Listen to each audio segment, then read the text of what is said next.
What's up guys? Yan, pauwi na tayo guys, galing work. So medyo nagmamadali tayo ngayon kasi baka umulan. So yung speed natin is nasa 70 to 80 kilometers. Yun nga guys, chill ride lang tayo ngayon. Pero yun nga, merong hindi inasahan rin sa daan. So dapat tayo talaga maging advanced minded. Tsaka buti na lang guys, dito na part nagbawas-bawas ako konti ng speed ko. Nasa 60 na lang. Yun guys, merong dalawang kamote rider dito na makikita nyo sa video. Yan sa may araw guys. Yan, dalawa sila. Tingnan nyo yung speed ko guys, nasa 60 pa tayo. At itong kamote driver guys ay biglang yun na, na-expiles na siya.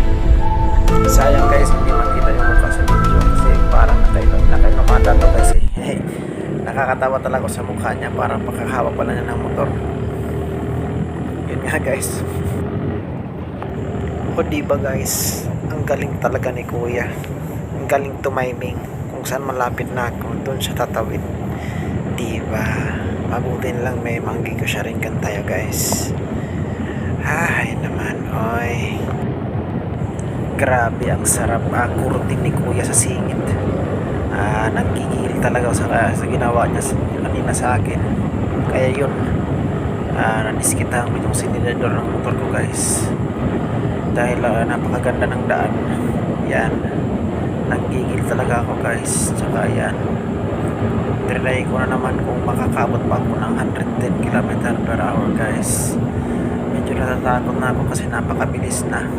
Tapos yung motor is stable pa rin yung takbo, naghahanap pa rin siya guys ng kung magsasalita lang yung motor, sabi niya sa akin, bigain mo ba? Yan guys, nakaabot tayo ng 110, dalawang palo lang guys ng 110. Tsaka nag-reduce na ako ng speed guys kasi natatakot na rin ako sa bilis niya. Baka may tumawid na aso. Ano lang. Shout out pala guys kay twinadventure.tv. Nag-private message sa akin. God bless Lods. I-follow nyo rin po siya sa kanyang social account. Keep safe sa ating lahat. Salamat po.